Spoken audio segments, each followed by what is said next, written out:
welcome to this edition of Stream On. I'm Jim Williams, your host, and on this edition of Stream On, our guest is Ben Barnes. Now, he plays Benjamin Green, who has fallen in love with a 60-year-old woman by the name of Julia Day, who's played by the iconic actress Julia Ormond.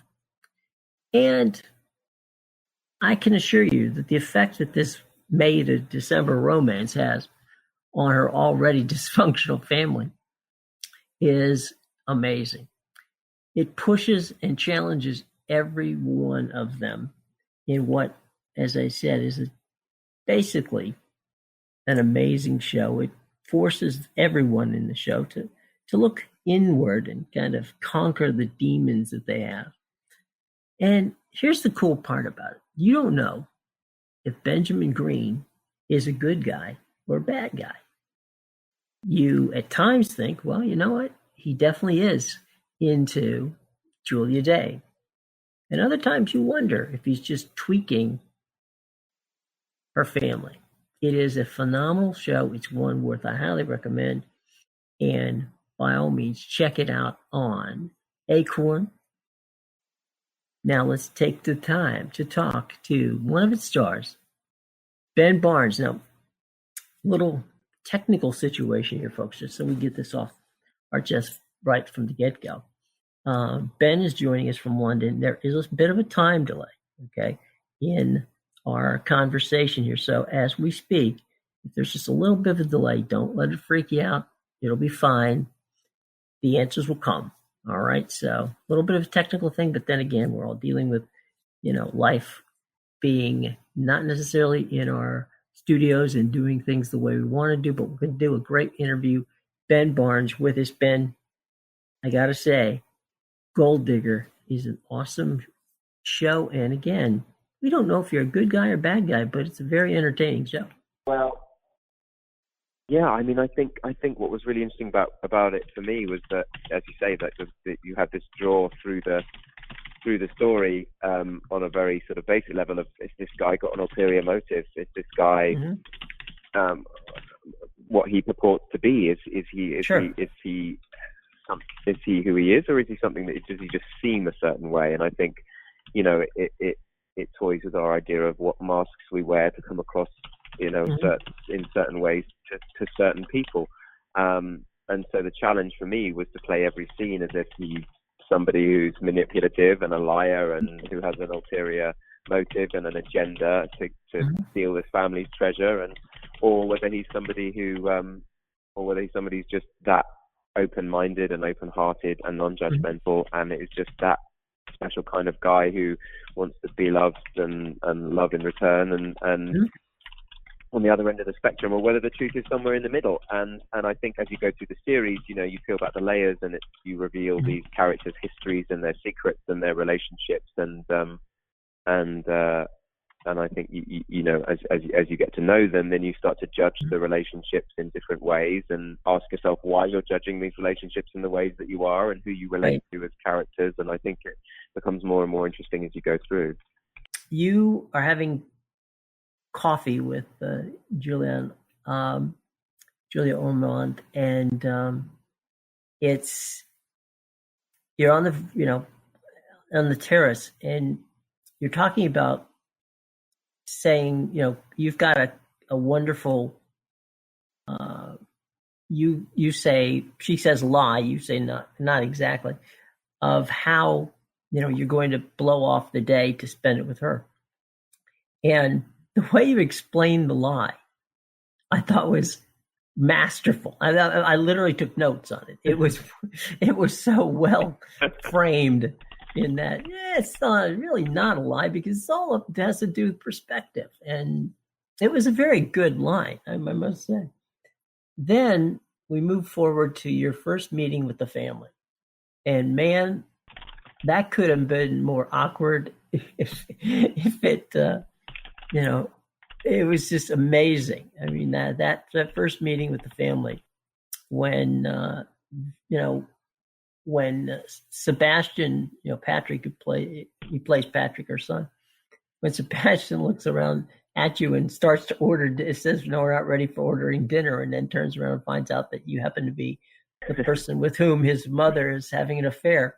That didn't exactly get things off on the right foot.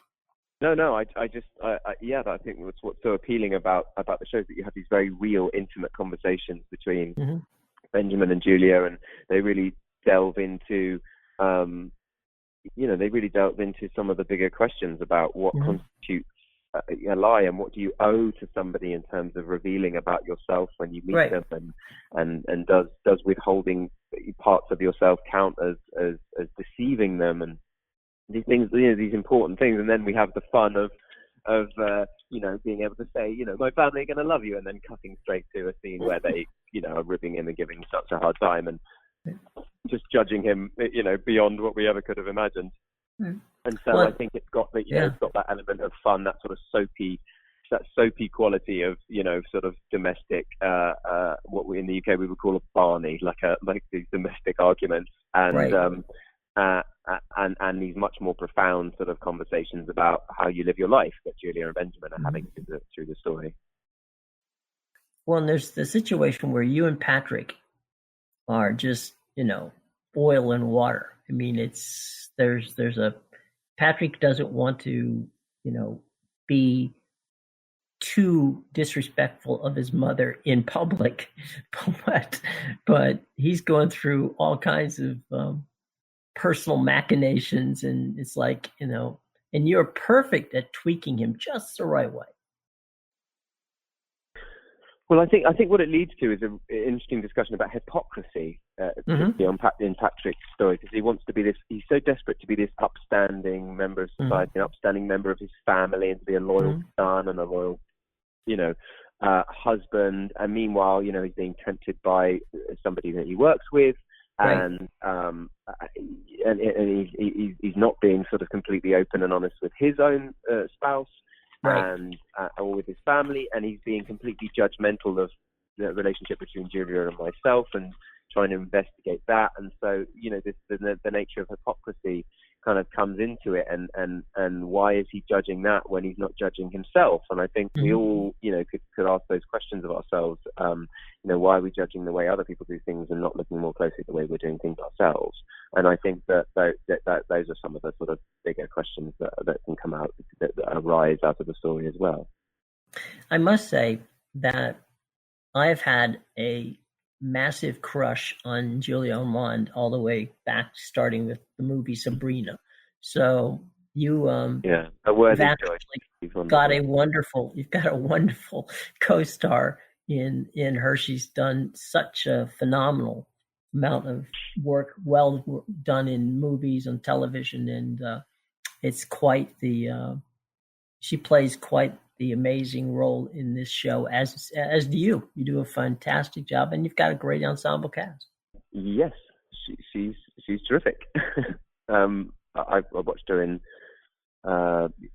everything from Sabrina through to Legends of the Fall, through to Mad Men, and I always thought she was extraordinary, and working with her was, because she really does. She just exists in scenes. There's no performative element to how she acts. She encourages you to just sit in the scene with her and be honest. And I think that for me, I've done some slightly more animated, larger than life shows like The Punisher or Westworld, or fantasy things or whatever, and they're slightly sort of heightened reality, whereas this was the first thing I'd done in a long while that was sort of very domestic and intimate, and I think she really helped me with that. Well, and you've got with Sebastian, Gemma, and Archie, you've got some very good people to play off of as well, a very good ensemble cast. Yeah, I've actually just spent another 6 months with Archie as well. He's in the Shadow and Bone series as one of the leads in the new Netflix show that I've just finished shooting. It's amazing how he's sort of like since Gold Digger, just in that year in between, he stepped up and became this incredible swarthy kind of leading man. So it's amazing. It's that's going to be very cool. Now let's talk a little bit about when when you got the script and you said, okay, I'm going to do Gold Digger. Um, did was it was what got you hooked on the script from day one? Well, I read all six scripts actually on a plane in one go, and I was just like you. I was just so desperate to find out about what this guy's motivations were that it sort of kept me racing through the story. But then, as I sort of said in answer to an earlier question, it was about how this interesting theme of judgment and how the person reading or watching the show becomes a character, becomes the person who is judging this story, and becomes the person who are judging these other characters. And you're able to empathize, I think, with different characters as you go through the story, as we see the story from different people's perspectives. In one episode, you feel like the shunned ex-husband, or you feel like the daughter, or you feel like Julia herself. And then towards the end, maybe even you feel like Benjamin. And I think that consistently asking yourself, why am I judging these people? Why am I judging their behaviors? What is it about? Is it the gender difference? Is it the age gap? Is it is it their history? Is it about loyalty to family above all? And what is it that's making me judge this? And I think, if you're still asking yourself that at the end, it's a really sort of interesting, it's an interesting, it can be a sort of interesting a case study in how to ask yourself why we judge the things that we judge. Right. And after all, what more could you want? If you can score that, you've got yourself a winner. No question about it. You're just talking about the new series you're doing on Netflix. We're talking, of course, about this show, which is on Acorn. As an actor, this has got to be, in some regards, like the golden age of television from a standpoint of making content, because as we started here in 2020, there are over 565 new scripted comedies or dramas that are being on the books for all the different streaming services. And that's a phenomenal amount of content, and also a phenomenal amount of opportunities for picking the right script and the right packages. Yeah, there's definitely incredible opportunity for actors. And I think when I started out, it was all about sort of trying to scale this ladder to be able to have an opportunity in film, and I think that just completely changed over the last 6 or 7 years, where television has really become the place where actors go to explore and to really sort of show people what they got, because you have these 8 or 10 or 13 hours to peel back the layers of these characters and really and I think as people are watching more and more from TV from home, and you're going to cinemas less and stuff, they you want something which you can really be a part of. And I think the more you can get to know characters, the more invested you are, and the more you'll get out of it in the end. And so I think that it's just an extraordinary time for TV, and with all these different streaming platforms, it gives opportunity to different voices and different filmmakers and different people from different tranches of society to tell stories about themselves and the things that matter to them. And I think that can be nothing but a wonderful thing. Yeah.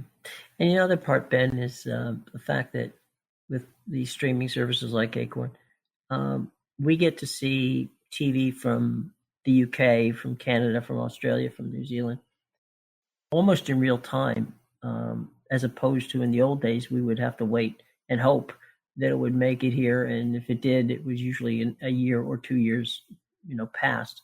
And that's no longer the case. I mean, we get to see them in, as I say, almost real time, which does make for a wonderful opportunity to really find some content from places where we normally wouldn't have found it.